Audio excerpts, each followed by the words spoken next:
You ask Tiger to solve. This deals with linear equations with one unknown. The final result is x equals 5. Let's solve it step by step. Simplify the expression. Group like terms. Simplify the arithmetic. Group all constants on the right side of the equation. Add 8 to both sides. Simplify the arithmetic.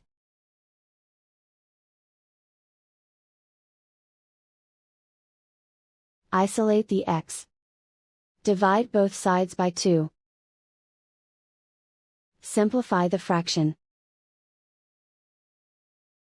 Find the greatest common factor of the numerator and denominator. Factor out and cancel the greatest common factor.